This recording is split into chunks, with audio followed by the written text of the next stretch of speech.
کہنے کا مطلب یہ کہ وہ یہ سپاہ والوں کے نا جلسوں میں ان بچوں کے ساتھ، ان کارکنوں کے ساتھ بڑی محبت کرتے تھے، ان کی دعوت پہ آ بھی جاتے تھے جلسے میں، تو کچھ صاحب دستار اور جبہ ان کے پاس ایک دفعہ بیٹھے تھے اور انہوں نے کہا کہ حضرت یہ چھوکرے چھوڑ کے چرسی ٹائپ کے لوگ ہوتے ہیں سپاہ والے، آپ ان کے ساتھ اٹھتے بیٹھتے ہیں، اچھا نہیں لگتا، یہ آپ کی سنجیدگی کے خلاف ہے۔ تو کہتے ہیں میرے والد نے انہیں دیکھا اور کہا قیامت کا وہ منظر یاد کرو، بڑے بڑے جبے والے کھڑے ہوئے دیکھ رہے ہوں گے اور ابو بکر انہی چرسیوں کو پکڑ کے جنت میں لے کے جا رہا ہوگا، انہی چھوکروں کو پکڑ کے جنت میں لے کے جا رہا ہوگا کہ مارے انہوں نے میرے لیے کھائی تھیں، قربانیاں انہوں نے میرے لیے کی تھیں، یہ روڈوں پر ابو بکر کے نعرے انہوں نے میرے لیے لگائے تھے، یہ بڑے بڑے پلوں اور پولوں پہ پینا فلیکس لگا کر میرے نام کو اجاگر انہوں نے کیا تھا، یہ گلی گلی میں بچوں کے اور بڑوں کے جلوسوں میں ابو بکر پھیلا کر اور یہ نعرے لگا کر لوگوں کے دلوں میں محبت انہوں نے ڈالی تھی۔ اور جب ان کے لیے ہم اتنا کر رہے ہیں تو صحابہ بے وفا نہیں ہیں، وہ با وفا ہیں، بے مربت نہیں ہیں، با مربت ہیں۔ جب ان کے لیے اتنا کچھ کر رہے ہیں، قیامت میں وہ ہمیں بھول جائیں گے؟ الحمدللہ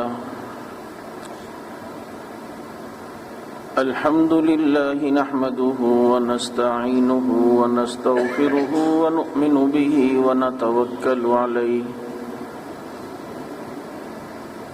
ونعوذ باللہ من شرور انفسنا ومن سیئات اعمالنا من يهده الله فلا مضل له ومن يضلله فلا هادي له ونشهد أن لا إله إلا الله وحده لا شريك له ونشهد أن سيدنا وسندنا وحبيبنا وطبيبنا وطبيب قلوبنا ومولانا محمدا عبده ورسوله صلى الله تعالى عليه وسلم اما بعد فاعوذ باللہ من الشیطان الرجیم بسم اللہ الرحمن الرحیم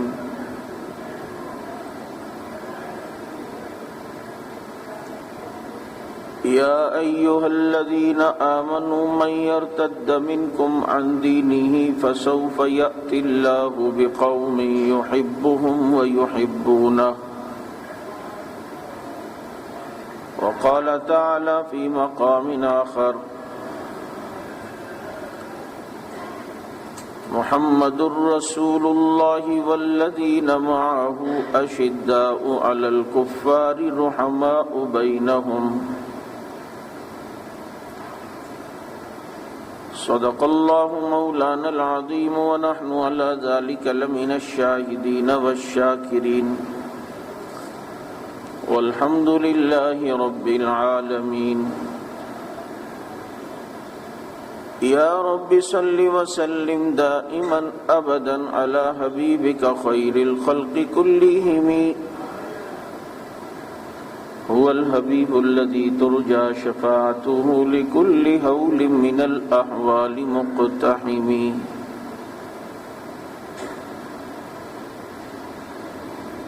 انبیاء کے بعد خلق میں جو بہترین ہے، انبیاء کے بعد خلق میں جو بہترین ہے وہ ابو بکر ہی تو پیغمبر کا جانشین ہے۔ یہ کتنا بلند مقام ہے پایا صدیق نے، بستر نبی کے ساتھ لگایا صدیق نے۔ درود پاک پڑھ لیں۔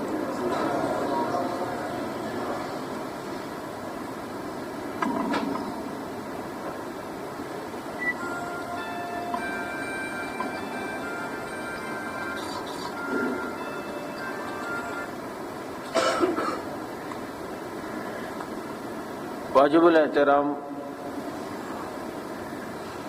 یہ جمادی الثانی کا مہینہ ہے اور اس مہینے کی 22 تاریخ یعنی 22 جمادی الثانی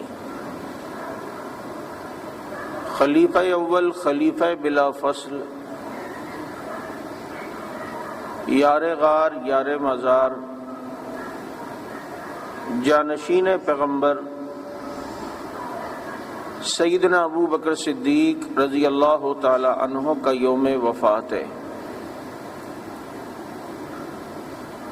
اور آپ جانتے ہیں کہ سیدنا ابو بکر صدیق رضی اللہ تعالی عنہ کا کیا مقام اور مرتبہ ہے۔ بس اتنا سمجھ لیں کہ ہمارے نبی کی تعریف کرتے کرتے کرتے جب شاعر سمجھ گئے کہ نبی کی تعریف کا حق ادا نہیں کر سکتے، تو ایک شاعر نے نبی کی شان میں بڑے مختصر سا ایک شان میں شعر کہا کہ لا یمکن الثناء کما کان حقہ بعد از خدا بزرگ توئی قصہ مختصر، کہ نبی ہمارے بس میں نہیں ہے آپ کی تعریف کا حق ادا کرنا، بس اللہ کے بعد آپ ہیں، یہی مختصر سی بات ہے۔ میں ابو بکر صدیق رضی اللہ تعالیٰ عنہ کے لیے یہ کہتا ہوں کہ ابو بکر تیری شان اتنی بلند ہے، تیری عظمت اتنی بلند ہے، تیرا مقام اتنا بلند ہے، تیرے فضائل اتنے سارے ہیں، ہم ساری زندگی تعریف کریں تیری تعریف ختم نہیں ہو سکتی، بس لا یمکن الثناء کما کان حقہ بعد از انبیاء، تو ہی بس قصہ مختصر۔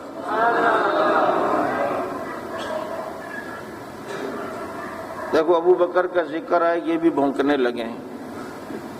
یہ ایک عجیب پرابلم مسئلہ ہے کہ ہمارے ملک میں ہے کہ ابو بکر کے نام سے بہت سے لوگ چڑھتے ہیں، کچھ بھونکتے ہیں اور کچھ کاٹتے ہیں، لیکن وہ اپنا کام کرتے رہیں، ہم اپنا کام کرتے رہیں گے۔ بلکہ میں کہتا ہوں آج امتی جو بھی درود پڑھتا ہے نا، یہ درود فرشتے لے کر جاتے ہیں کہاں؟ بولو نا،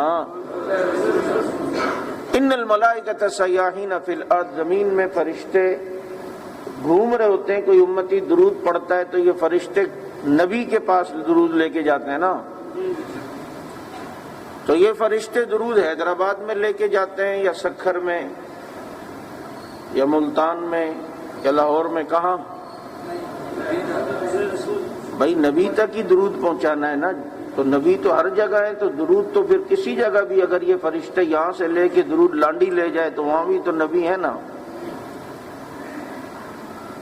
بھائی نبی تک ہی پہنچانا ہے نا، تو پھر وہاں کی قید کیوں ہے کہ یہ فرشتے وہاں لے کے جا رہے ہیں؟ چلو وہ ایک الگ مسئلہ ہے۔ اب یہ درود فرشتے لے کر جا رہے ہیں نبی کے روزے پہ، کیونکہ نبی وہاں ہے، تو ساری امت کا درود وہاں جا رہا ہے اور وہیں پر نبی ہیں اور ابو بکر و عمر بھی ہیں، تو ان بھونکنے والوں سے کہہ دو تم ابو بکر پہ جو بھونکتے ہو نا، تو تمہاری بھونک وہاں تک نہیں جاتی، بلکہ وہ جہاں ہیں وہاں صرف امت کا درود جاتا ہے۔ کہہ دو ان کو، ابو بکر پہ بھونکنے والوں کو، کہ تمہاری بھونک وہاں نہیں جاتی، وہ دونوں ابو بکر و عمر جہاں ہیں، جس جگہ ہیں، جس روزے میں ہیں، جس مقام میں ہیں، وہاں صرف امت کا درود جاتا ہے، اور وہاں صرف درود والا جاتا ہے۔ اس لیے کوئی بھونکے، کوئی ڈنگ مارے، کوئی ٹنگ مارے، کوئی کچھ بھی کرے، بابا ہم نے اپنا کام کرنا ہے، ہم نے بتانا ہے کہ واہ صدیق واہ، تیری کیا عظمت ہے، تیری کیا شان ہے، تیری کیا بلندی ہے، تو نبی کے ساتھ رہا، ہر جگہ ساتھ رہا، سفر میں ساتھ رہا، حضر میں ساتھ رہا، دن میں ساتھ رہا، رات میں ساتھ رہا، بازار میں ساتھ رہا، غار میں ساتھ رہا، مزار میں ساتھ ہے، عالم ارواح کی منازل میں ساتھ ہے۔ تیری یہ عظمت ہے کہ نبی نے فرمایا اللہ نے میرے سینے میں جو رکھا تھا میں نے ابو بکر کے سینے میں منتقل کر دیا۔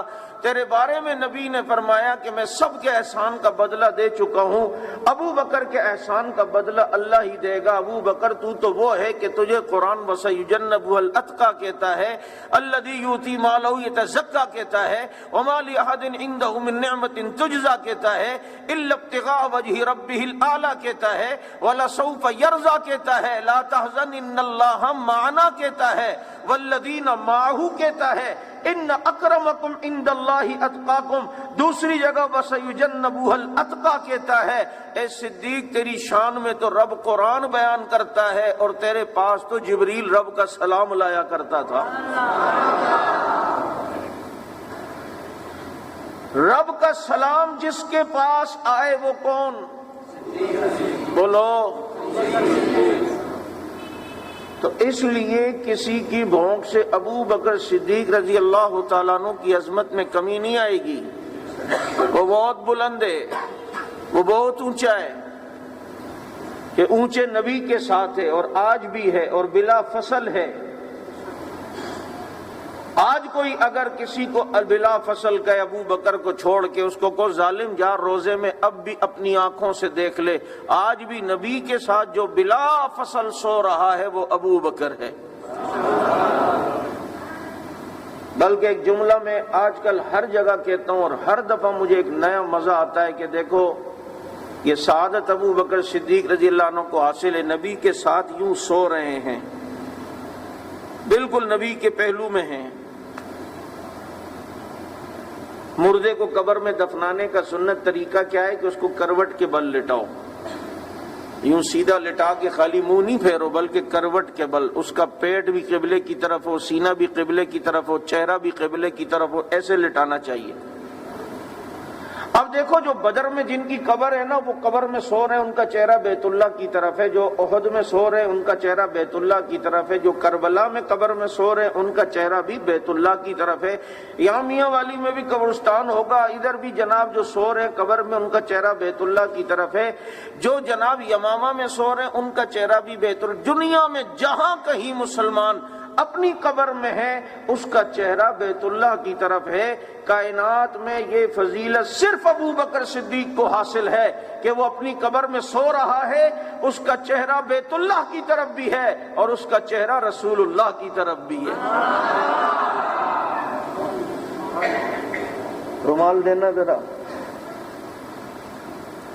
سیدنا ابو بکر صدیق رضی اللہ تعالیٰ عنہ،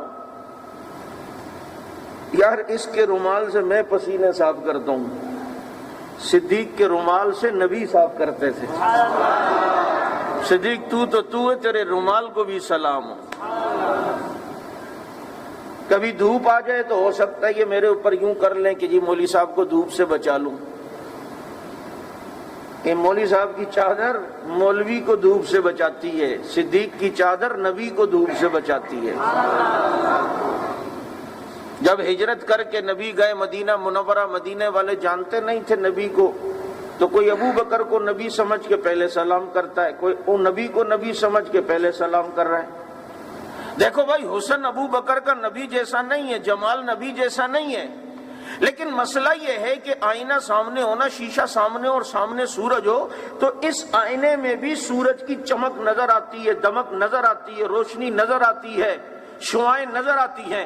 جیسے وہ سورج چمک رہا ہوتا ہے تو یہاں بھی چمک آتی ہے، حالانکہ شیشے میں اپنی چمک تھوڑی ہے، او بھائی وہ تو سورج کی چمک لگ رہی ہے، لیکن شیشے کا کام ہے چمکنا۔ سورج کے سامنے آئے تو لائٹ یہ بھی دے گا، چمکے گا یہ بھی، شعائیں بھی یہ دے گا۔ تو وہاں جو مغالطہ ہوا اس لیے ہے کہ صدیق بمنزلہ شیشے کے سامنے بیٹھا ہے اور سراج منیرہ کی چمک صدیق کے چہرے پہ لگ رہی ہے، تو لوگوں کو شبہ ہو گیا شاید یہ نبی ہو، اٹھ کے سلام نبی سمجھ کے کوئی ابو بکر سے پہلے کرتا ہے، کوئی جناب نبی سے پہلے کر رہا ہے، حالانکہ جمال ابو بکر کا نبی جیسا نہیں، حسن ابو بکر کا نبی جیسا نہیں، لیکن کیا کریں، لائٹ جو شیشے پہ پڑ رہی ہے وہ چہرہ مصطفیٰ کی پڑ رہی ہے، ادھر جو آئینے پہ لائٹ پڑ رہی ہے وہ بزوحا والے چہرے پہ پڑ رہی ہے۔ وہ سمجھ گئے کہ انہیں مغالطہ ہو رہا ہے۔ ابو بکر سمجھدار مرید تھے، اٹھے اور نبی پر یوں سایہ کیا تاکہ دنیا کو پتہ چلے او بھائی خادم میں ہوں مخدوم یہ ہے، میں امتی میں ہوں نبی یہ ہے، اور مرید میں ہوں مرشد یہ ہے۔ صدیق کی چادر سایہ کرے، صدیق سایہ کر رہا ہے نبی پہ، ہائے ہائے۔ چادر وہ بھی تھی جو نبی نے حضرت علی فاطمہ حسن حسین پہ ڈالی، اللہم ہؤلاء اہل بیتی، اللہ یہ بھی میرے اہل بیت ہیں، چادر وہ بھی ہے۔ اب بھائی وہ نبی کے بچے، نبی ان پر چادر نہ ڈالے تو کون ڈالے گا؟ باپ چادر نہ ڈالے تو کون ڈالے گا؟ لیکن عبداللہ کے یتیم پہ بھی تو کسی نے چادر رکھنی ہے نا، اس پہ چادر کون ڈالے؟ چادر تو اسے بھی چاہیے کیونکہ یہ یتیم پیدا ہوا ہے، تو اس یتیم بلکہ در یتیم پر اگر کسی کی چادر آئی تو وہ ابو بکر صدیق کی ہے۔ دیکھو چادر انہوں نے دی تو موضوع کہاں سے کہاں چلا گیا، چادر دی۔ اور آپ کو پتہ ہے میں وہ واقعہ سناتا ہوں نا بحیرہ راہب کا، جب نبی بچپن میں قافلے کے ساتھ جا رہے تھے تو بحیرہ راہب نے سب کی دعوت کی، تو سب بحیرہ کے خیمے میں آئے، اہل کتاب کا عالم تھا، اور وہ انتظار میں ہوتا تھا کہ یہاں سے ایک نبی نے بچپن میں گزرنا ہے، ہماری کتاب میں لکھا ہے۔ وہ بیٹھا رہتا تھا، مکے والوں کی دعوت کرتا تھا، کوئی مکے کا قافلہ جاتا۔ پھر یہ دن آیا، نبی علیہ الصلوۃ والسلام باہر دھوپ میں جگہ ملی، درخت کا سایہ ادھر تھا، درخت کے نیچے جہاں دھوپ تھی نبی کو وہاں سایہ ملا، وہاں جگہ ملی۔ جیسے ہی میرے نبی درخت کے نیچے دھوپ میں بیٹھے تو درخت کی شاخیں مڑ گئیں اور مڑ کے نبی پہ سایہ کر دیا۔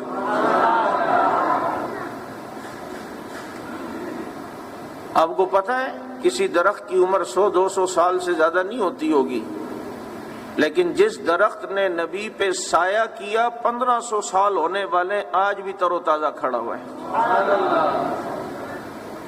کبھی ٹری آف بحیرہ گوگل پہ لکھنا تو میں پتہ چل جائے گا، وہ درخت آج بھی محفوظ ہے، ایسا تر و تازہ، ہریالی، آس پاس سارا ریگستان ہے۔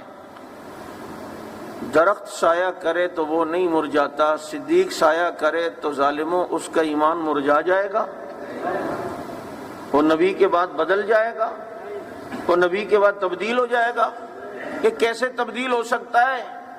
میں نے زمزم کو دیکھا، 4-4 5-5 10-10 سال کا پڑا ہوتا ہے، خراب نہیں ہوتا۔ میں نے استاد سے پوچھا، استاد جی یہ زمزم کا پانی خراب نہیں ہوتا، نہ ذائقہ بدلتا ہے نہ رنگ بدلتا ہے؟ مجھے استاد نے کہا بھائی یہ کیسے بدلے گا، اس پر ذبیح اللہ کے قدم لگے ہوئے، ایڑیاں لگی ہیں، ذبیح اللہ کی ایڑیاں، ذبیح اللہ اسماعیل علیہ السلام کی ایڑیاں لگی ہیں۔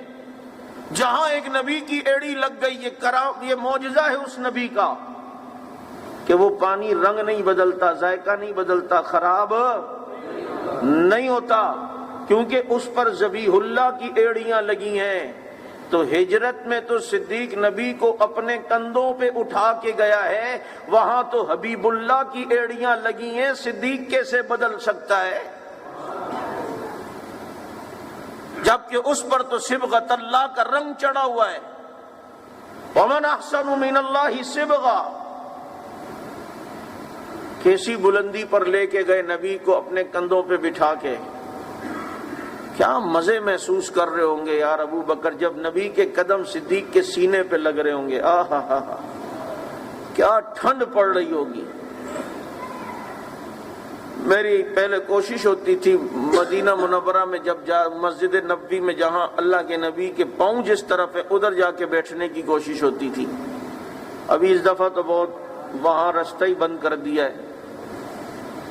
اتنا سکون ملتا تھا، اتنا سکون نبی کے قدموں کے پاس بیٹھنے میں کہ میں اپنے نبی کو خطاب کر کے کہتا تھا، تیری معراج تو لوح و قلم تک پہنچا، میری معراج میں تیرے قدم تک پہنچا۔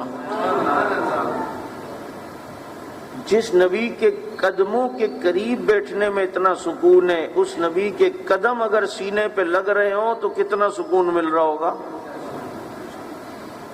اور جب لے کے چل رہے ہوں گے تو ایڑی کیسی رگڑ کھا رہی ہوگی صدیق کے سینے پر۔ اگر وہاں پر ذبیح اللہ کی ایڑی لگی ہے تو یہاں پر حبیب اللہ کی ایڑی لگی ہے، وہاں ذبیح اللہ کی ایڑی کا فیض آج تک زمزم کی صورت میں جاری ہے، یہاں حبیب اللہ کی ایڑی کا فیض آج تک صدیقیت کی صورت میں جاری ہے۔ وہاں زمزم نہیں بدلتا، یہاں صدیق نہیں بدلتا۔ کیسے لے کے گئے اتنی بلندی پہ، آئے ہائے کیا منظر ہوگا۔ ظاہر بات ہے جس نے بیٹھنا ہوتا ہے تو بٹھانے والا پہلے نیچے ہوگا نا، تبھی تو بیٹھے گا۔ صدیق نیچے ہو، کیوں؟ آقا کیوں؟ کہ آج تجھے رب نے بلند کرنا ہے، تجھ پر وہ نبی سوار ہوگا جو سواری پر جائے تو سواری آگے نکل جائے، براق پہ جائے تو براق آگے نکل جائے۔ آج صدیق پہ بیٹھے گا، صدیق سب صحابہ میں آگے نکل جائے گا۔ ابو بکر صدیق رضی اللہ تعالیٰ عنہ، کیا شان ہے، کیا سعادتیں، خدا کی قسم۔ میں جبھی تو ساتھیوں سے کہتا ہوں یار صحابہ سارے عظیم ہیں، صحابہ سارے عظمت والے ہیں، لیکن صدیق کا مقابلہ کوئی نہیں کر سکتا، کیونکہ باقی سارے صحابہ نے نبی کو یوں دیکھا ہے، ایک ہی تو ہے جس نے غار میں یوں دیکھا ہے، باقی سب نے نبی کو سامنے بٹھا کے دیکھا ہے، ایک ہی تو ہے جس نے اپنی جھولی میں لٹا کے دیکھا ہے۔ اور بھائی باقی سب نے جلوت میں دیکھا ہے، ایک صدیق ہی تو ہے جس نے خلوت میں دیکھا ہے، وہ 3 دن دیکھا ہے اور بڑے غور سے دیکھا ہے۔ میں اور آپ والضحیٰ پڑھتے ہیں اس قرآن میں دیکھ کر، صدیق والضحیٰ پڑھتا تھا چہرہ مصطفیٰ کو دیکھ کر۔ میں اور آپ علم نشرہ پڑھتے ہیں قرآن میں دیکھ کر، صدیق پڑھتا تھا سینہ مصطفیٰ کو دیکھ کر۔ کیا منظر ہوگا یار، یوں نبی علیہ الصلوۃ والسلام صدیق اکبر کی جھولی میں، واللیل پڑھنے کا دل چاہتا ہوگا تو نبی کی زلفوں کو ہاتھ لگا لیتے ہوں گے، والضحیٰ پڑھنے کا دل چاہتا ہوگا تو نبی کے چہرے کو چوم لیتے ہوں گے، علم نشرہ پڑھنے کا دل چاہتا ہوگا تو نبی کے سینے پہ ہاتھ رکھ لیتے ہوں گے، ما ذاق البصر پڑھنے کا دل چاہتا ہوگا تو صدیق نبی کی آنکھوں کو دیکھ لیتا ہوگا۔ صاحب قرآن آج صدیق اکبر کی جھولی میں، بھائی کیوں؟ کہ صدیق کا جو کچھ تھا صدیق نے نبی کی جھولی میں ڈال دیا، رب کا جو کچھ تھا آج رب نے صدیق کی جھولی میں ڈال دیا۔ یہ گود، یہ جھولیاں اتنی عظیم ہیں کہ غار میں صدیق کی جھولی میں اور دنیا سے جاتے ہوئے صدیق کی بیٹی صدیقہ کی جھولی میں، یہ عظمت ہے، یہ شان ہے، یہ مقام ہے، یہ بلندی ہے جو اللہ نے ابو بکر صدیق رضی اللہ تعالی عنہ کو دی ہے۔ اسی لیے تو حضرت عمر جیسا بھی رشک کرتا تھا اور کہتا تھا ابو بکر میری ساری زندگی کی نیکیاں لے لے، اپنی 3 دن کی رات کی جو نیکیاں ہیں وہ مجھے دے دے، میں سمجھوں گا کہ میں آگے ہوں۔ حالانکہ عمر کی نیکیاں کوئی کم نہیں ہیں۔ چمکتے ہوئے ستاروں کو دیکھ کر حضرت عائشہ رضی اللہ تعالیٰ عنہ نے پوچھ لی اللہ کے نبی ان ستاروں سے بھی زیادہ نیکیاں ہیں کسی کی؟ فرمایا ہاں عمر کی نیکیاں ان ستاروں سے بھی زیادہ ہیں۔ آپ کو پتہ ہے موجودہ ماہر فلکیات کہتے ہیں کہ ستاروں کو گننے میں 2 ارب سال چاہیے۔ کتنے؟ گننے میں۔ ابھی آپ اگر آج سے شروع کرنا شروع کریں نا، یوا دعا درے سلور پنزو اشفاق، آگے پتہ نہیں اشفاق کے بعد کیا ہوتا ہے، وور نور سور سب کچھ، تو آپ ابھی گننا شروع کریں تو 2 ارب سال تک اس کو گنا جا سکتا ہے ستارے اتنے، لیکن ابھی بیان کے دوران نہیں گننا، گھر جا کے گننا۔ کہیں آپ ابھی شروع کر دو، وہاں جا کے گننا، پھر 2 ارب سال بعد مجھے بتانا کہ کتنی تعداد بن گئی۔ گننے میں 2 ارب سال ستاروں، اتنے ستارے، تو بتاؤ پھر عمر کی نیکیاں کتنی ہوں گی، کتنی ہوں گی۔ اور نبی فرماتے ہیں ابو بکر کی نیکیاں 3 دن کی عمر کی ساری نیکیوں کا مقابلہ کروا لو تو ابو بکر کی نیکیاں آگے ہوں گی۔ یہ ہیں صدیق اکبر رضی اللہ تعالیٰ عنہ، کیا عظمتیں ہیں، کتنی نیکیاں، اتنی نیکیاں۔ انوار الصدیق میں علامہ ابراہیم العبیدی المالکی ایک روایت عجیب لائیں، وہ فرماتے ہیں کہ اللہ کے نبی صلی اللہ علیہ وسلم نے ایک دن ابو بکر و عمر سامنے سے آ رہے تھے تو نبی مسکرائے، پھر ایک دم چہرے پر ناگواری آئی۔ تو یہ بات دونوں نے دیکھ لی، کیونکہ دونوں نبی کو دیکھتے تھے اور نبی انہیں دیکھتے تھے۔ ترمذی شریف میں ہے کہ صحابہ کہتے ہیں جلال اور جمال کی وجہ سے ہم آنکھ بھر کے نبی کو نہیں دیکھ سکتے تھے۔ ابو بکر و عمر نبی کو دیکھتے، نبی انہیں دیکھتے، نبی انہیں دیکھ کے مسکراتے، وہ نبی کو دیکھ کے مسکراتے۔ یتبسما الیہ و یتبسم الیہما، نبی انہیں دیکھ کے مسکراتے، وہ نبی کو دیکھ کے مسکراتے، اور منظر یوں بن جاتا کہ آنکھوں آنکھوں میں اشارے ہو گئے، ہم تمہارے تم ہمارے ہو گئے۔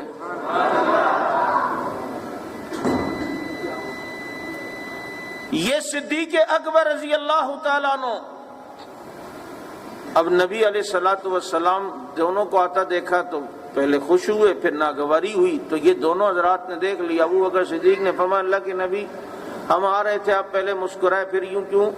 ناگواری کے کوئی آثار؟ فرمایا تمہیں دیکھ کے خوش ہوا ہوں۔ تو کہا پھر ناگواری اور ناخوشگواری کے واقعہ یہ چہرہ کیوں؟ فرمایا میں نے دیکھا کہ شیطان وہاں کھڑا ہوا تھا اور کہہ رہا تھا کہ اللہ مجھے جہنم میں اس طبقے میں نہ ڈالنا جہاں ابو بکر و عمر سے بغض رکھنے والوں کو ڈالے گا۔ یہ انوار الصدیق کا حوالہ ہے۔ شیطان پناہ مانگ رہے اللہ مجھے جہنم میں ان کے ساتھ نہ ڈالنا جہاں رضویہ والے اور جناب جعفر تیار سوسائٹی والے ہوں، جن کے دلوں میں ابو بکر کا بغض ہو، مجھے وہاں نہ ڈالنا۔ تو صدیق اکبر نے پوچھا اللہ کے نبی ہم سے بھی بغض رکھنے والے ہوں گے؟ ہم نے کسی کا کیا بگاڑا ہے؟ ہمارا تو جو کچھ تھا ہم نے قربان کیا۔ فرمایا بغض رکھنے والے ہوں گے۔ اللہ کے نبی محبت کرنے والے بھی ہوں گے؟ کہا محبت کرنے والے بھی ہوں گے۔ کہا الحمدللہ۔ اللہ کے نبی محبت کرنے والے بھی ہوں گے؟ کہا محبت کرنے والے بھی بہت ہوں گے۔ تم انہیں کیا دینا چاہتے ہو؟ ابو بکر نے فرمایا میں اپنی زندگی کی چوتھائی نیکی ان کو دیتا ہوں۔ حضرت عمر نے فرمایا میں بھی اپنی زندگی کی چوتھائی نیکیاں ان کو دیتا ہوں، یعنی 4000 نیکیاں ہیں تو 1000 ان کو، 4 لاکھ نیکیاں ہیں تو 1 لاکھ محبت کرنے والوں کو۔ اتنے میں جبریل علیہ السلام آئے اور فرمایا یہ جو معاہدہ ہو رہا ہے اس کو لکھوا لیں۔ لکھوایا، دستخط لیے، پرچہ لے کے چلے گئے۔ بعد میں جبریل آئے تو پوچھا اللہ کے نبی نے وہ پرچہ لے کے کہاں گئے؟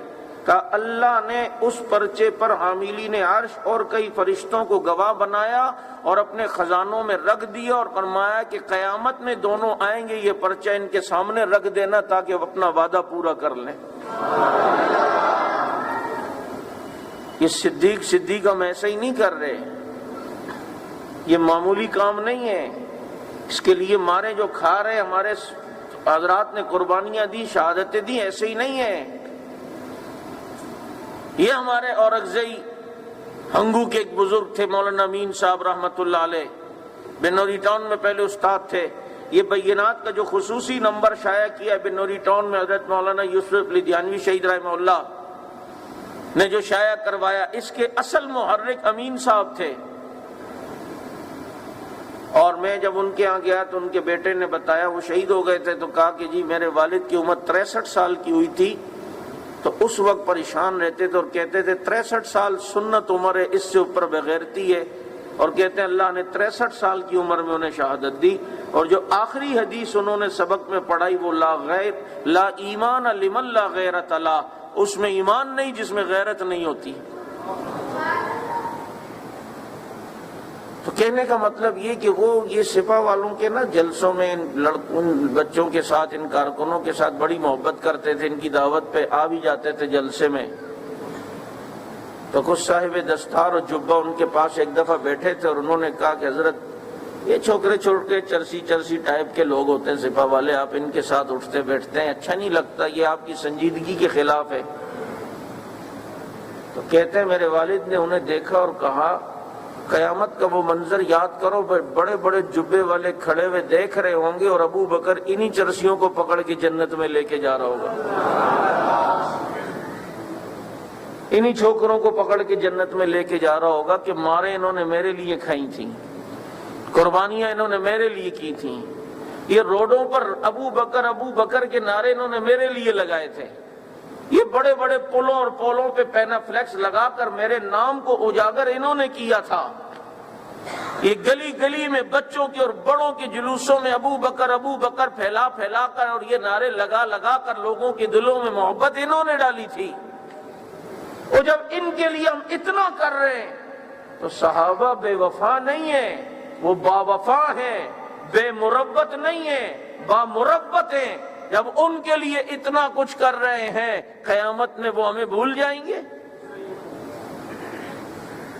یہ ابو بکر صدیق رضی اللہ تعالیٰ عنہ یہ معمولی آدمی نہیں ہے، یہ ہمارے سید احمد شاہ بخاری رحمۃ اللہ علیہ، حضرت حسین احمد مدنی رحمۃ اللہ علیہ کے شاگردوں میں سے ہیں۔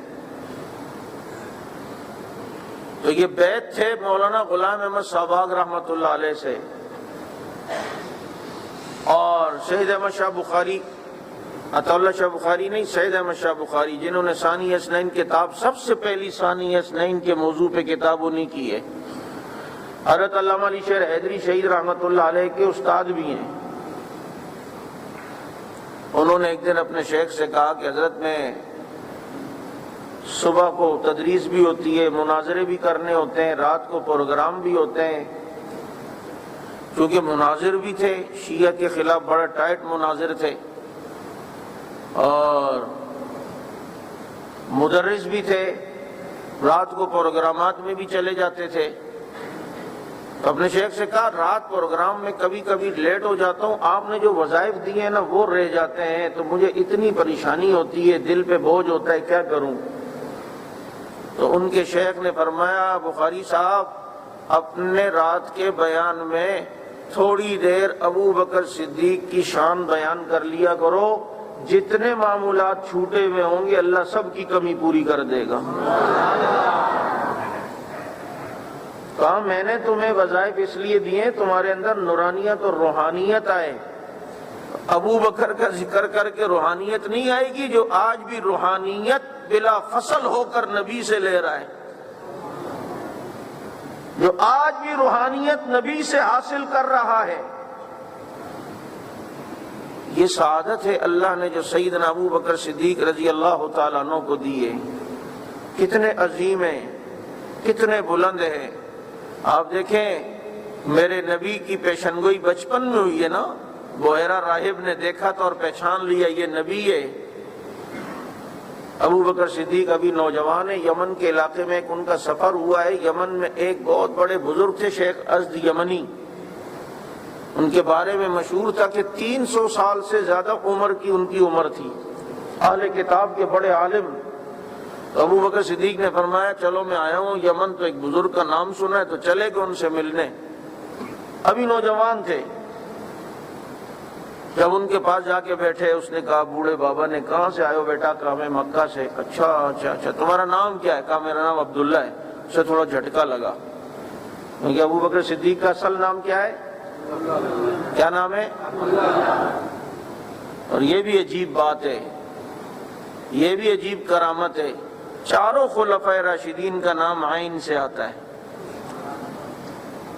پہلے خلیفہ عبداللہ، دوسرے خلیفہ عمر، تیسرے خلیفہ عثمان، چوتھے خلیفہ علی۔ اور عین عربی میں آنکھ کو کہتے ہیں، یہ ساری امت کی آنکھ ہیں۔ عین عربی میں چشمے کو کہتے ہیں، ابے بھائی سارے اسلام کے چشمے انہی سے تو پھوٹے ہیں۔ عین عربی میں گھٹنے کو بھی کہتے ہیں، گھٹنے پہ پورا جسم کھڑا ہوا ہوتا ہے، انہی پر تو پورے اسلام کی بنیاد ہے۔ نہیں سمجھ آئی؟ غلطی کر دی میں نے، یہ نقطہ آپ کو دے دیا، قیمت وصول نہیں ہوئی، قیمت وصول نہیں ہوئی۔ یقین کرو اتنی قیمت بھی نہیں ملی کہ جس سے ایک نسوار کی پڑیا ہی آ جاتی۔ نسوار کا ذکر کرو نا تاکہ آپ جاگ کے بیٹھیں، کیونکہ یہ وہ ٹیکنالوجی ہے کہ لگاؤ تو فوراً 4G نہیں 5G سگنل آنا شروع ہوتے ہیں، پورے سگنل آتے ہیں۔ یہی تو لگا کہ وہ افغانستان والے لگاتے تھے تو سیدھا جا کے امریکہ کے منہ پہ لگتا تھا، منہ سے تھوڑا نیچے اور تھوڑا نیچے، تھوڑا اور نیچے، بس آگے آپ سمجھدار ہو، وہ جا کے لگتا ہی وہاں تھا۔ تو میں یہ عرض کر رہا ہوں، وہ بوڑھے شیخ حضرت یمنی نے کہا کہاں سے آئے ہو؟ کہا جو مکہ سے۔ اچھا کہا نام ہے تمہارا؟ عبداللہ۔ اسے جھٹکا لگا، کہا تمہارے والد کا کیا نام ہے؟ کہا ابو قحافہ۔ تمہارا قبیلہ کون سا ہے؟ قریش۔ تو چونکہ اس کی بھویں بھی لٹک رہی تھی، بوڑھا بہت تھا، اس نے کہا بیٹا میرے قریب آؤ۔ قریب آئے تو اس نے اپنی بھویں اٹھائیں، آنکھیں یوں اٹھائیں، دیکھا ابو بکر کو غور سے، کہا الحمدللہ، اللہ تیرا شکر ہے، الحمدللہ۔ ابو بکر نے کہا کہ بھئی خیر تو ہے بابا جی، آپ الحمدللہ کیوں پڑھ رہے ہیں؟ کہا ہماری کتاب میں آخری نبی کی نشانیاں لکھی ہیں، 300 سال سے میری عمر زیادہ ہو گئی، تمنا تھی اس نبی کو دیکھوں، میں اس نبی کو نہیں دیکھ سکا، لیکن میں نے ایک دن دعا کی کہ ہماری کتاب میں اس نبی کے جگری ساتھی کی بھی نشانیاں ہیں۔ میری تمنا تھی، اللہ سے دعا کی، اللہ اگر نبی کی زیارت نہیں کراتے اس کے ساتھی کی زیارت کروا لے۔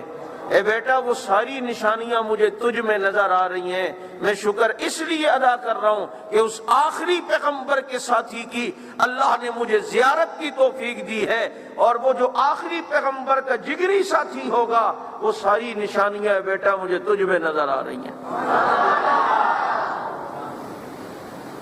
یہ ہیں ابو بکر، اور یہ مثلهم فی التورات ومثلهم فی الانجیل۔ اللہ نے تورات اور انجیل میں صحابہ کی مثالیں دی ہیں،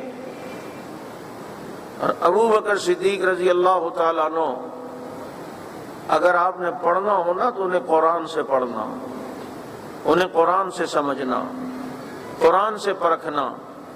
آپ دیکھو نا، اللہ کے نبی صلی اللہ علیہ وسلم قرآن نازل ہوتا جلدی جلدی پڑھتے میں بھول نہ جاؤں۔ اللہ نے قرآن میں نبی کو تسلی دی، لا تحرک بہ لسانک لتعجل بہ ان علینا جمعہ وقرآنہ۔ اے نبی آپ زبان کو جلدی جلدی حرکت نہ کریں دیں، اس قرآن کو جمع کرنا ہمارے ذمہ، اس کی قرات کروانا ہمارے ذمہ۔ یہ قرآن کتابی شکل میں تو نہیں تھا نا، سینہ بسینہ تھا۔ اب قرآن کو جمع کرنے کا ذمہ اللہ نے لیا، اور یہ قرآن جمع ہوا ابو بکر صدیق کے دور خلافت میں۔ جو ذمہ اللہ نے قرآن کا جمع کرنے کا لیا، اور ذریعہ اگر کوئی بنا ہے تو وہ ابو بکر صدیق بنے رضی اللہ تعالیٰ عنہ۔ اور پھر قرآن نے ایک بات کی، نبی جب حدیبیہ کی طرف گئے نا تو منافقین ساتھ میں نہیں گئے، اعرابی جو منافقین تھے نہیں گئے۔ اب پیچھے سورہ فتح کی آیتیں آ گئی، انا فتحنا لک فتحا مبینا۔ ان منافقین کو پتہ چلا کہ جی فتح کی خوشخبریاں آئی ہیں، آگے تو غنیمتیں ملیں گی، تو نبی خیبر کی طرف جانے لگے، اور خیبر میں بہت غنیمت تھی۔ اس دفعہ میرا خیبر جانا ہوا، الحمدللہ دیکھا تو یہ منافقین بھی آئے، حضرت ہم جو ہے نا وہ آپ کے ساتھ جانا چاہتے ہیں، اللہ کی رضا کے لیے جانا چاہتے ہیں، بس ہم چاہتے ہیں نبی کے ساتھ جائیں۔ اللہ نے منع کر دیا ہے، نبی اب آپ کی زندگی میں یہ جہاد میں کبھی بھی نہیں جائیں گے، ان کو اجازت نہیں ہے، منافقین کو، یہ نہیں جائیں گے۔ یہ کہنے لگے ہم تو اللہ کی رضا کے لیے جانا چاہتے ہیں۔ اللہ نے کہا نہیں، اگر یہ اللہ کی رضا کے لیے جہاد کرنا چاہتے ہیں تو ایک چانس ان کے پاس ہے، لیکن آپ کی زندگی میں نہیں، آپ کی زندگی کے بعد۔ قل للمخلفین من الاعراب ستدعون الى قوم اولی باس شدید تقاتلونہم او یسلمون۔ اسلوب دیکھو کہ عنقریب انہیں ایک سخت جنگجو قوم سے لڑنے کی طرف بلایا جائے گا، سخت جنگجو قوم سے جنگ کے لیے۔ اب اس جنگ میں یا تو وہ قتل ہو جائیں گے، قتال کریں گے، یا مارے جائیں گے، یا اسلام لے آئیں گے، دونوں آپشن رکھے۔ اب یہ اس جنگ میں تو جا سکتے ہیں اگر اللہ کی رضا کے لیے نا، تو ادھر چلے جائیں، آپ کے ساتھ اب نہیں جا سکتے، کیونکہ اب یہ غنیمت کے چکروں میں آ رہے ہیں۔ آپ کو پتہ ہے نا جس جنگ کی پیشن گوئی اللہ نے کی کہ ستدعون الی قوم اولی باس شدید، سخت جنگجو قوم سے مقابلہ ہوگا اور بلایا جائے گا ان سے لڑنے کے لیے۔ اب بلایا جائے گا، اب نبی تو اس زمانے میں ہوں گے نہیں، تو جو بلانے والا ہوگا وہ کتنا مقبول ہوگا کہ اس کا بلانا رب نے لکھا کہ ایسا ہی ہے جیسے خدا کا بلانا ہوگا، اس کا بلانا ایسا ہی ہوگا جیسے خدا کا بلانا۔ آپ کو پتہ ہے وہ سخت جنگجو قومیں، مفسرین نے 3 قوموں کا لکھا ہے، یا فارس تھی، یا رومی تھے، یا مسلمہ تھا۔ ان تینوں سے جنگ ابو بکر کے دور میں ہوئی ہے۔ اگر فارسی لے لو تو فارس کے خلاف بھی جنگ ان کے زمانے میں ہوئی، رومی لے لو تو روم کی جنگ کی ابتدا بھی ابو بکر کے زمانے میں ہوئی، اگر مسلمہ کذاب لے لو تو مسلمہ کے ساتھ یمامہ کے مقام پر بھی جنگ ابو بکر کے دور خلافت میں لڑی گئی ہے۔ پتہ چلتا ہے ابو بکر کا جہاد کی طرف بلانا ایسا ہی ہے جیسے نبی کا بلانا، نبی کا بلانا ایسا ہی ہے جیسے رب کا بلانا۔ یہ جو پیشن گوئی رب العزت نے فرمائی ہے یہ بھی ابو بکر صدیق کے حق میں پوری ہوئی ہے۔ کس کے حق میں؟ رضی اللہ تعالیٰ عنہ۔ اور کیسے عظیم ہے، میں نے اس دفعہ جمعے میں بھی کہا کہ دیکھو بھائی، محبت جب، عشق جب انتہا کو ہو جائے نا تو پھر محبوب کی اداؤں کی جھلکیاں چاہنے والوں میں نظر آتی ہیں۔ صدیق کی نبی سے محبت کتنی، عشق کتنا۔ میں مثال کے ذریعے بتاتا ہوں ساتھیوں کو، دیکھو کچھ سنت نبی کے طریقے وہ ہیں جو ہمارے اختیار میں ہیں۔ بھائی نبی سیدھے ہاتھ سے پانی پیتے تھے، ہم پی سکتے ہیں یا نہیں؟ اختیار میں ہے نا۔ میرے نبی کپڑے پہنتے تھے تو پہلے سیدھی آستین پہنتے تھے پھر الٹی، ہم بھی پہن سکتے ہیں اسے؟ اختیار میں ہے نا۔ نبی جب سوتے تھے تو نبی کے سرہانے پہ تیل ہوتا، کنگا ہوتا، شیشہ ہوتا، سرما ہوتا، پانی ہوتا، مسلح ہوتا، تلوار ہوتی۔ یہ چیزیں ہم بھی رکھ کے سو سکتے ہیں؟ اختیار میں ہے نا بھائی، نبی کے طریقہ ہے یار، نبی کی سنت ہے، نبی کی ادائیں ہیں، نبی نے ایسا کیا ہے، نبی کے ساتھ ایسا ہوا ہے۔ میرے نبی گھر پہ داخل ہوتے تھے تو سلام کرتے تھے، بیوی بھی سامنے ہوتی تھی تو اس کو بھی سلام، بیوی کو بھی نبی سلام کرتے تھے، ہم بھی کر سکتے ہیں لیکن پٹھان نہیں کر سکتا۔ خزت سلام یا دیر دیر گران کر دے مولوی صاحب یار، دا سے مکوا یار، دا خبر مکوا، شرم راضی۔ بیوی کو سلام پٹھان کرے مر جائے گا۔ بے شرم، یہ بے شرمی کا کام ہے جو نبی کرتے تھے، نعوذ باللہ۔ جبھی تو کماتے ہو گھر میں برکت نہیں ہے کہ نبی فرماتے ہیں گھر پہ داخل ہوتے سلام کرو، اللہ تمہارے گھر میں برکتیں نازل کرے گا۔ ہم اپنے بچوں کو سلام نہیں کرتے، ایسے تکبر کے ساتھ جائیں گے، سب والے سلام کو مت دے کہو دے دواڑے دے۔ بھائی پشتو کی میں ٹانگیں توڑوں، ناراض نہیں ہونا چاہ، آپ بھی ہمارے اردو کی ٹانگیں توڑتے، ہمارا باپ آئی تھی، ہمارا ماں گیا تھا۔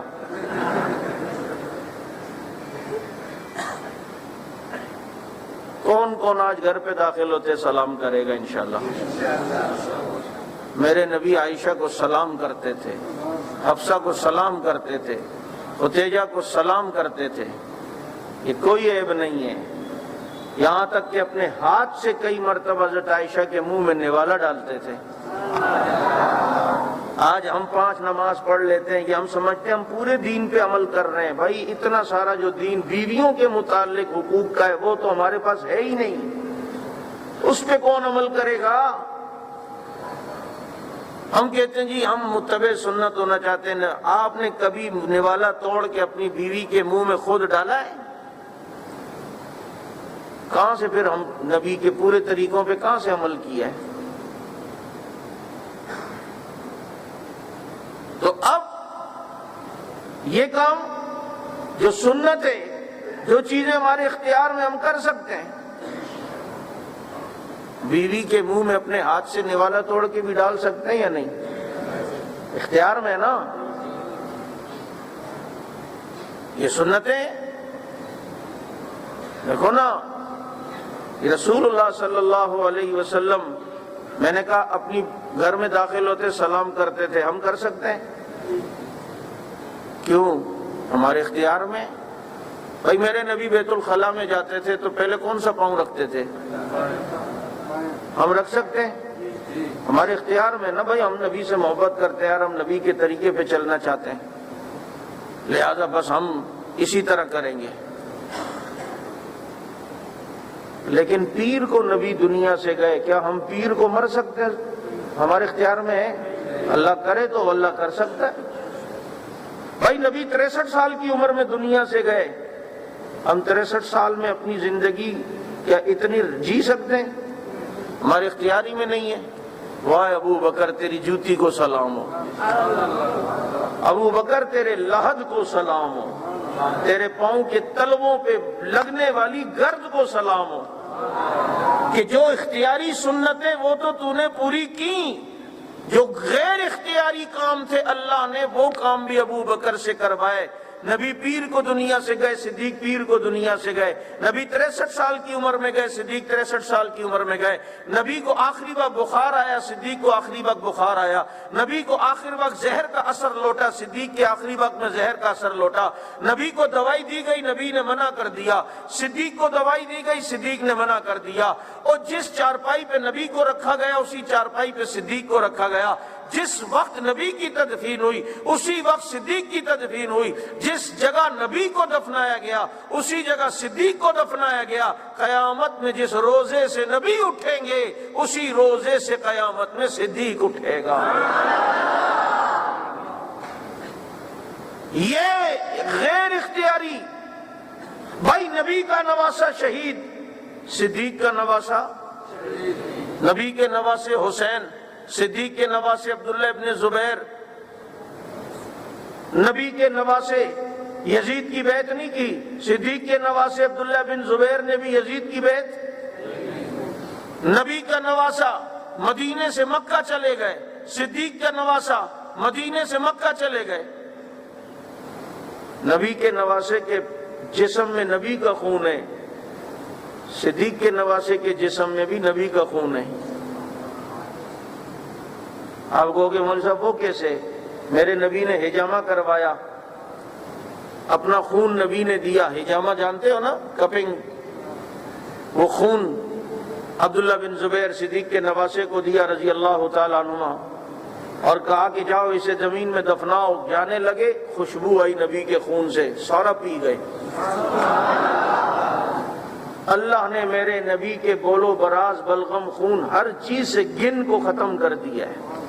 مشک و عنبر کی خوشبو ایسی نہیں تھی جیسے نبی کے پسینے کی ہوتی ہے، جیسے نبی کے بلغم کی ہوتی ہے، جیسے نبی علیہ الصلوۃ والسلام کے خون کی ہے۔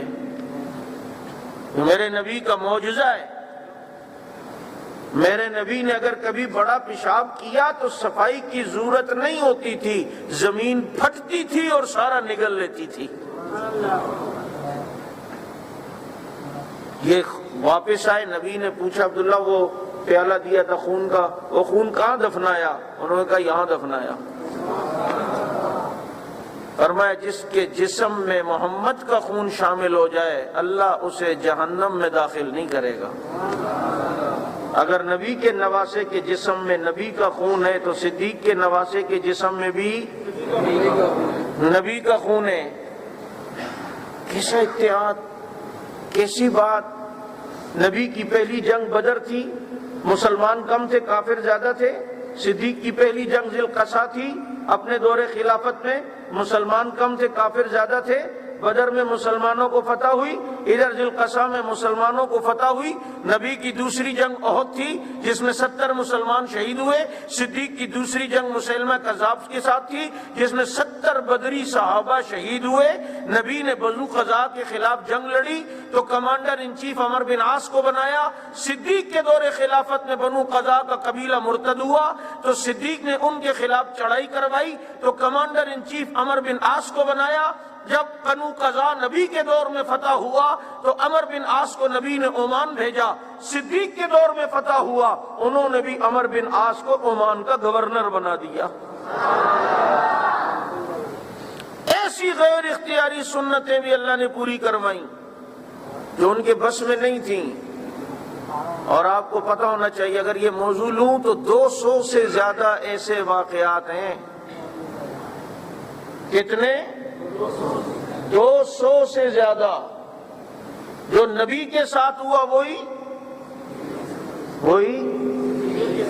بس میں ختم کرتا ہوں بات۔ اتحاد دیکھو،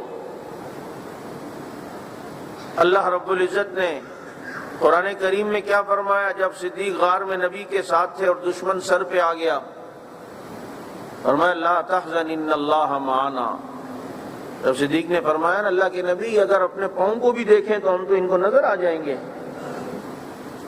اللہ کے نبی صلی اللہ علیہ وسلم کے اوپر وحی آئی یقول لصاحب لا تحزن ان اللہ معنا، نہ گھبراؤ اللہ ہمارے ساتھ ہے۔ واہ قرآن کی عظمت اور قرآن کی بلاغت! قرآن نے یہ نہیں کہا لا تخف ان اللہ معنا، کہا لا تحزن۔ آپ کو پتہ ہے حزن اس فکر اور اس پریشانی کو کہتے ہیں جو دوسرے کے متعلق ہو، اور خوف اس غم کو کہتے ہیں اور پریشانی کو جو اپنے متعلق ہو۔ حضرت موسیٰ علیہ السلام نے عصا پھینکا، وہ اژدہا بنا تو وہ بھاگا، تو حضرت موسیٰ ڈرے یہ میری طرف نہ آئے، تو اللہ نے کیا کہا خذھا ولا تخف، پکڑ لو ڈرو نہیں، کیونکہ حضرت موسیٰ کو اپنے ذاتی ڈر تھا یہ میرے پہ حملہ نہ کرے۔ جب اپنا ذاتی ڈر ہو تو وہاں خوف کا لفظ قرآن ذکر کرتا ہے، اور جب دوسرے کے متعلق فکر ہو تو وہاں حزن آتا ہے۔ بھائیوں نے کہا کہ یوسف کو دیں، ہم اسے گھمانے پھرانے لے کے جاتے ہیں، تو حضرت یعقوب علیہ السلام نے کیا فرمایا؟ انی لیحزننی، مجھے غم ہے فکر اس بات کی کہیں سے بھیڑیا نہ کھا جائے۔ تو چونکہ حضرت یوسف کی فکر تھی حضرت یعقوب کو، تو اس لیے ادھر لفظ حزن لایا۔ تو جہاں کسی دوسرے کی غم ہو، دوسرے کی فکر ہو، وہاں حزن کا لفظ قرآن ذکر کرتا ہے۔ تو چونکہ غار میں صدیق کو اپنی تو پرواہ ہی نہیں تھی، پرواہ نبی کی تھی، فکر نبی کی تھی، اس لیے لا تخف نہیں کہا، رب نے کہا لا تحزن ان اللہ معنا، نبی کی فکر نہ کر، اللہ ہم دونوں کے ساتھ ہے۔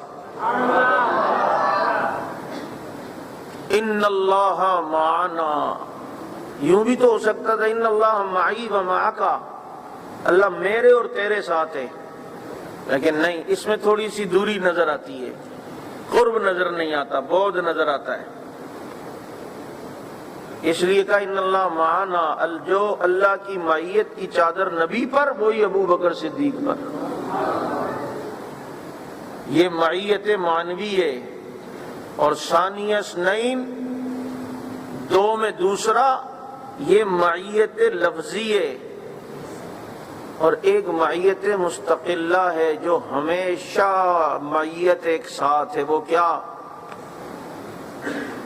نبی کے نام کے ساتھ ہم کیا کہتے ہیں؟ کلمہ لکھا ہوا ہے لا الہ الا اللہ محمد رسول اللہ، قیامت تک نبی کے نام کے ساتھ لفظ رسول اللہ لگے گا، اور قیامت تک ابو بکر کے ساتھ لفظ رسول اللہ لگے گا۔ کیوں؟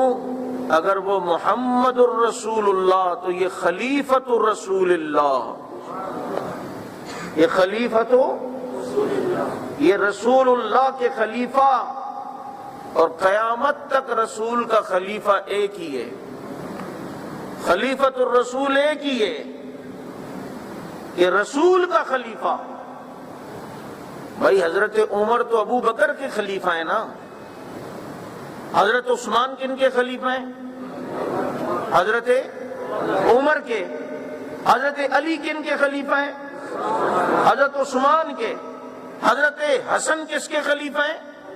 حضرت علی کے۔ لیکن قیامت تک خلیفۃ الرسول کون ہے؟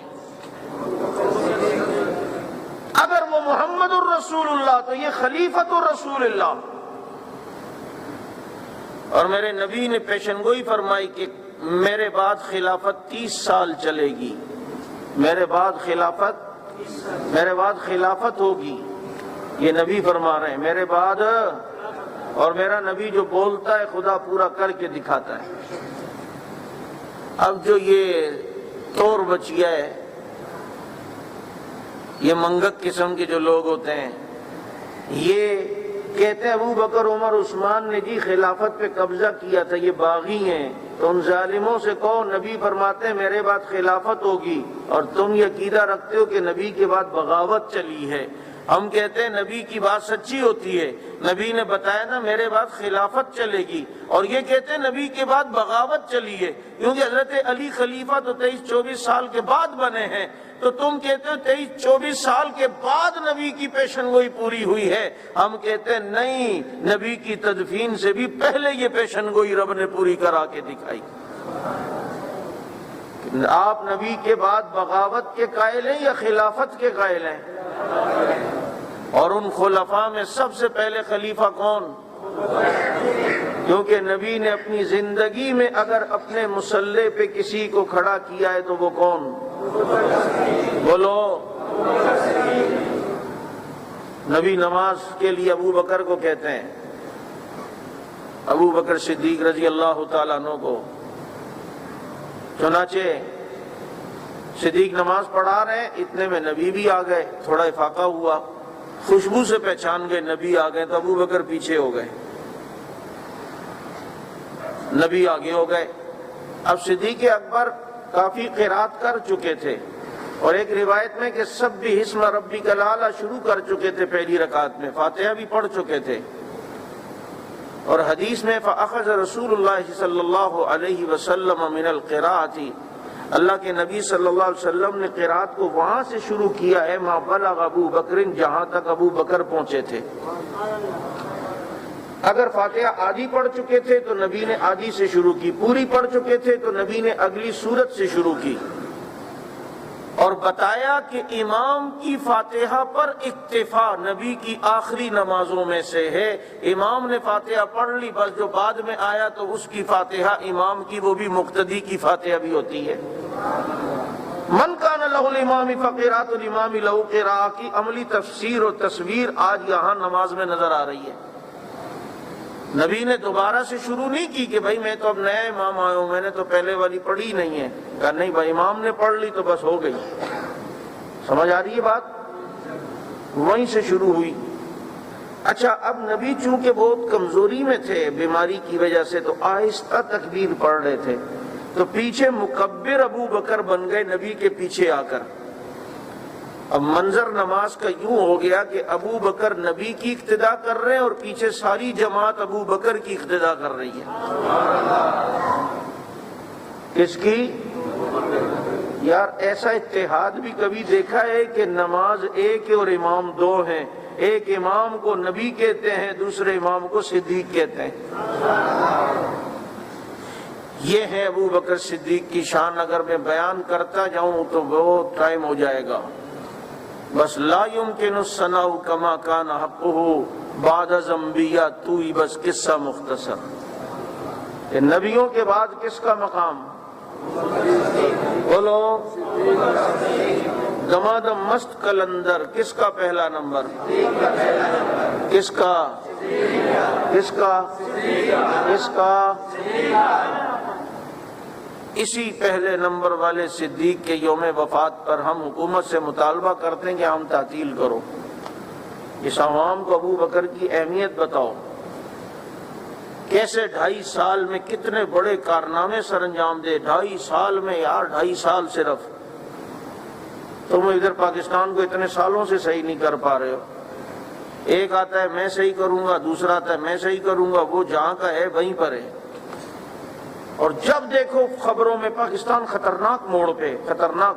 آپ سے کوئی سوال کرے نا دنیا کا سب سے لمبا موڑ کون سا ہے، تو کہنا پاکستان والا، کیونکہ آج 70 سال سے ہم یہی سنتے آ رہے ہیں پاکستان خطرناک موڑ پہ، یہ موڑ ختم ہی نہیں ہو رہا۔ پتہ نہیں اتنی لمبی چورنگی تو سوراب گوڑ میں بے وقوفوں نے نہیں بنائی ہوئی، جس کی وجہ سے سارا ٹریفک جام ہوتا ہے۔ پہلے ایک بنارس چورنگی سے تنگ سے، شکر ہے وہ ٹوٹی ہے، اب جناب وہ سوراب گوڑ چورنگی آ گئی ہے، پورے سوراب گوڑ کے افغانیوں کو گھیر کے بنائی ہوئی ہے لگتا ہے۔ تو خطرناک موڑ پاکستان کا ہے جو ختم ہی نہیں ہو رہا. ابھی بھی دیکھو خبروں میں پاکستان بہت خطرناک موڑ پہ جا رہا ہے.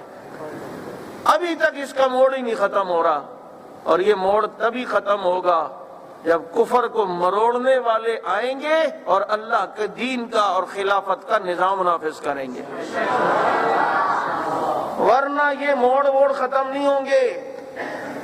دیکھو تمہارے پڑوسیوں نے اسلامی حکومت قائم کی, کیسے سارے موڑ ختم ہو گئے. کیسے آج ان کے ہاں ڈالر دیکھو کس قیمت پہ, اور اپنے ہاں دیکھو ابھی دو سال ہوئے انہیں نظام سنبھالے ہوئے. وہاں پیٹرول کی قیمت دیکھو اور اپنے ہاں دیکھو, وہاں آٹے کی قیمت دیکھو اور اپنے یہاں دیکھو. اسلامی نظام کی برکات کچھ ہو رہے ہیں. اللہ ہمیں اپنی آنکھوں سے دکھائے اور ہمیں اس نظام کے نفاذ کے لیے ذریعہ بنائے. تو 2.5 سال کے اندر ابو بکر کے کارنامے دیکھو.